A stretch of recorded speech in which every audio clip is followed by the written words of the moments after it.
Minus பக்கங்கள். Hi friends, இது மாலிகாவின் கேளுங்க கதை கேளுங்க.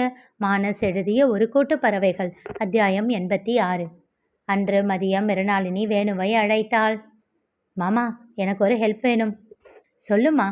என்னோட பேமெண்ட் இன்னும் 2 ஸ்டெப் பாக்கி இருக்குல்ல? ஆமாம், அதில் ஒரு 50,000 அட்வான்ஸாக எனக்கு கிரெடிட் பண்ண முடியுமா? என்னம்மா திடீர்னு? ஒன்றும் இல்லை மாமா, ஒரு செலவு, அதுக்கு தான். அதற்கு மேல் வேணு எதுவும் பேசவில்லை. சரி என்று சொல்லி வைத்து விட்டான். சிறிது நேரம் கழித்து ஆதி மிருணாளினியை அழைத்தான். என்ன சார், டியூட்டி இல்லையா? இந்நேரத்துக்கு கால் பண்ணியிருக்கீங்க? எதுக்கு உனக்கு பணம்? ஏதாச்சும் பிரச்சனையா? செலவு ஏதாச்சும் அதிகமாக ஆகுதா? நாங்கள் தான் எல்லாத்தையும் பார்த்துக்கிறோம்னு சொல்கிறோம் இல்லை, எதுக்கு இப்படி பணம் வாங்கி செலவு பண்ணுற? அப்பா அப்பா, போதும் நிறுத்துங்க ஆதி. அன்விதாவோட அண்ணன்னா அப்பப்போ ப்ரூவ் பண்ணுறீங்க என்று சொல்லி சிரித்தாள். அவனுக்கும் சின்னதாக புன்னகை அரும்பியது. சரி சொல்லு, எதுக்கு பணம்? Personal reason. நான் இல்லாமல் உன்னோட பர்சனல் என்ன? ஓஹோ, அப்போ நான் என்ன பண்ணாலும் உங்ககிட்ட சொல்லித்தான் ஆகணுமா? அஃப்கோர்ஸ். இதெல்லாம் சரியில்லை. மேல் சாவனிசம் கணக்கில் வரும். வந்துட்டு போகட்டும், எனக்கு பதில் சொல்லு. சொல்ல முடியாது. ஏய் மிருனா, பி சீரியஸ். நிஜமாக கேட்குறேன், ஏதாச்சும் பிரச்சனையா? அச்சோ ஆதி, அப்படியெல்லாம் எதுவும் இல்லை. நாளைக்கு தருணுக்கு பர்த்டே, அவனுக்கு gift வாங்கணும். ஒரு நிமிடம் பெருமூச்சு விட்டான். அதுதானா? இதை முதல்லையே சொல்லலாம் இல்லை? அவனுக்கு சர்ப்ரைஸ் கொடுக்கணும்னு நினைக்கிறேன். சரி, அதனால் என்கிட்ட சொல்கிறதுக்கு என்ன?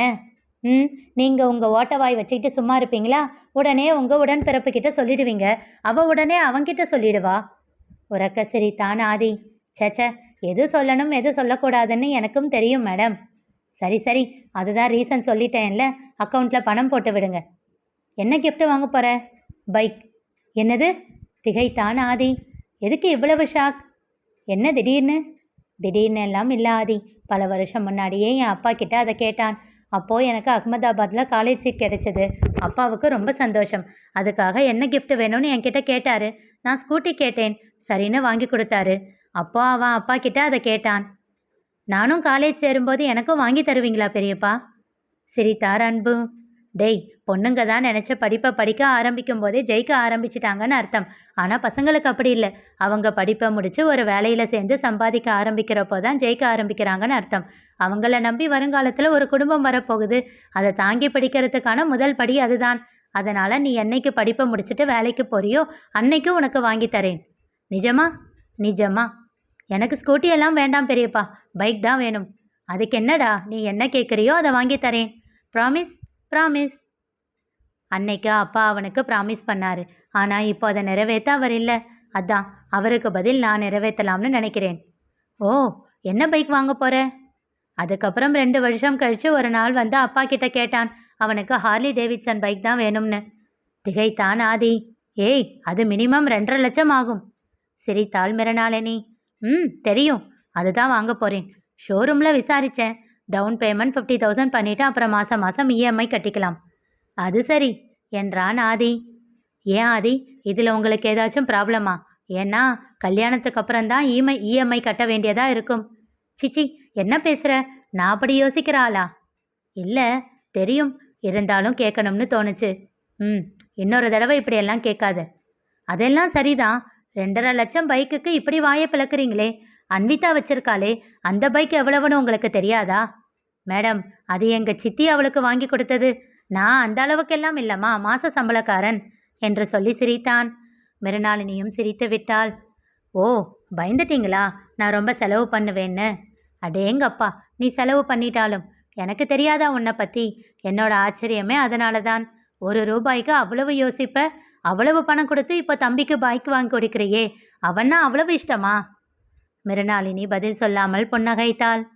சரி, ஓகே, பை என்று சொல்லி அழைப்பை துண்டித்து விட்டான். அதன் பிறகு மாலை வரை தன் அக்கௌண்ட்டில் பணம் போட்டார்களே என்று பார்த்து கொண்டே இருந்தாள். ஆனால் எந்த பணமும் கிரெடிட் ஆகவில்லை. மீண்டும் வேணுவை கேட்க தயக்கமாக இருந்தது. கிளையண்ட் என்றால் யோசிக்காமல் கேட்டுவிடலாம். ஆனால் மாமனார் என்று ஆன பிறகு கேட்பதற்கு மனம் வரவில்லை. என்ன செய்யலாம் என்று யோசித்து யோசித்து பிறகு ஆதியை அழைத்தாள். சொல்லுமா. ஆதி, பணம் கேட்டேனே, இன்னும் கிரெடிட் ஆகலை. அச்சோ, அப்பா மறந்துட்டாருன்னு நினைக்கிறேன். அவள் முகம் வாடிவிட்டது. ஆதி, ப்ளீஸ் மாமா கிட்ட சொல்லுங்களேன். சரி சொல்கிறேன். அதுக்கு முன்னாடி உனக்கு ஃபோனில் ஒரு ஃபோட்டோ அனுப்பியிருக்கேன் பாரு என்று விட்டு வைத்து விட்டான். அவசரமாக அவன் என்ன அனுப்பியிருக்கிறான் என்று பார்த்தவள் திகைத்தாள். ஒரு ஹார்லி டேவிட்சன் பைக்கின் புகைப்படம் இருந்தது. உனக்கு பிடிச்சிருக்கா? என் மச்சானுக்கு பிடிக்குமா? அந்த புகைப்படத்தின் கீழே இப்படி ஒரு மெசேஜ். அதை கண்டு இன்னும் திகைத்தாள். மீண்டும் அவனை அழைக்க முற்பட அவளுடைய அழைப்பு ஏற்கப்படவே இல்லை. அவளும் அழைத்து அழைத்து சோர்ந்து போனாள். ஆதி, ஏன் இப்படி பண்றீங்க? அவனுக்காக நீங்க ஏன் வாங்கணும்? ப்ளீஸ். அவள் வாய்ஸ் நோட்டிற்கும் எந்த பதிலும் இல்லை. இப்பொழுது அவளுக்கு நன்றாக புரிந்தது, அவன் செய்ய போவதை ஏற்றுக்கொள்வதை தவிர வேறு வழி இல்லை என்று. சரி, ஓகே, நல்லா இருக்கு என்று சிறிது நேர யோசனைக்கு பிறகு அனுப்பினாள். அவன் பார்த்து விட்டான் என்பதற்கு அறிகுறியாக ப்ளூ டிக் காட்ட சில நிமிடங்கள் பதிலுக்காக காத்திருந்தாள். அப்போதும் பதில் இல்லை. பிடிவாதத்தை பாரு, நினைச்சதை சாதிக்கணும். தனக்குள் முணுமுணுத்து கொண்டாள். தானாக அவள் இதழில் புன்னகை அரும்பியது. ஐ லவ் யூ என்று அவள் கை தானாக மெசேஜ் செய்தது. உடனே ரிப்ளை வந்தது. Love you too. சின்னதாக சிரித்து விட்டாள் மிருணாளினி. இப்போ மட்டும் ரிப்ளை வருது? கோப ஈமோஜியோடு அனுப்பி வைத்தாள். மீண்டும் கைபேசி ஊமையாகியது. உங்களை இருங்க கல்யாணத்துக்கு அப்புறம் வச்சுக்கிறேன். கடைசி மெசேஜை தட்டி விட்டு தன் வேலையை பார்க்க ஆரம்பித்தாள். வெளியில் எட்டி பார்த்த தருண் திகைத்தான். அழகான ஹார்லி டேவிட்சன் பைக் நின்று இருக்க, ஹை, எனக்கு பிடிச்ச பைக் என்ற வேகமாக அதன் அருகில் ஓடினான். வாவ், சூப்பர் என்றவாறே வருணும் அவனோடு ஓடினான். அந்த பைக்கை ஆசையாக தடவி பார்த்தான். அதற்குள் எல்லோரும் அங்கே வந்துவிட மிருணாளினியை பார்த்து கேட்டான். அக்கா, இந்த பைக் எனக்கு பிடிக்கும்னு மாமாவுக்கு எப்படி தெரியும்? நீ சொன்னியா?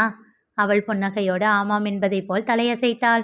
போனை மறுபடியும் காதில் வைத்து ஹலோ மாமா என்றான். அழைப்பு துண்டிக்கப்பட்டிருக்க மீண்டும் ஆதியை அழைத்தான். ரிங்டோன் அருகிலேயே கேட்க எல்லோரும் அந்த திசையை பார்த்தனர். தன் ஜீப்பை சாய்ந்தவாறு நின்றிருந்தான் ஆதி.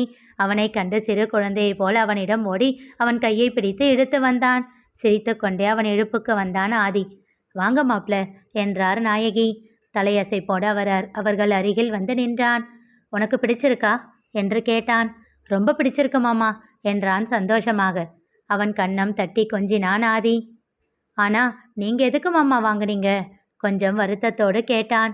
நானும் அதே தான் கேட்கணும்னு நினைச்சேன். இது காஸ்ட்லி பைக் வேற.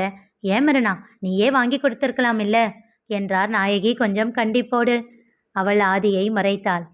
அத்தை அவளை எதுவும் சொல்லாதீங்க, என் விருப்பம் இது என்று விட்டு, ஏன் தருண், நீ யாருக்கிட்ட பைக் கேட்ட என்றான். பெரியப்பா கிட்ட மாமா. இப்போ அவர் இல்லையே, அந்த ஸ்தானத்தில் இனி உனக்கு நான் தானே, கரெக்டா மாமா என்றவன் இறுக்கமாக அவனை அணைத்து கொண்டான். மனம் நெகிழ அவனை பார்த்தார் நாயகி. மிருணாளினியோ அவன் வார்த்தைகளில் இன்னும் அவனிடம் தொலைந்து போனாள். மனம் நிறைந்த சந்தோஷத்தோடு அவனையே இமைக்காமல் பார்த்து கொண்டு இருந்தாள். போதும் மாமா, உங்கள் வார்த்தை தான் இந்த பைக்கை விட எனக்கு பெரிய கிஃப்ட். அதுதான் இன்னும் சந்தோஷமாக இருக்குது. அடப்பாவி, காசு போட்டு இவ்வளவு காஸ்ட்லியான பைக்கை வாங்கி கொடுத்தா அதை விட இதுதான் உனக்கு பிடிச்சிருக்கா என்றான் செல்ல கோபத்தோடு. உரக்க சிரித்தான் தருண். மீண்டும் ஆதியை கட்டி கொண்டான். அப்போதுதான் வருணை பார்த்தான் ஆதி. அவர்களையே அவன் பார்த்து கொண்டு இருக்க கை நீட்டி அவனை அழைத்தான். வாங்க சின்ன மச்சான். பேரு தான் சின்ன மச்சான், பண்ணுறதெல்லாம் பெரிய வேலை இல்லை. தமையந்தியும் வருணும் ஒரு நொடி திகைக்க, சூப்பர் மார்க்கெட் ஓனர் தானே நீங்க, வாங்க என்றான்.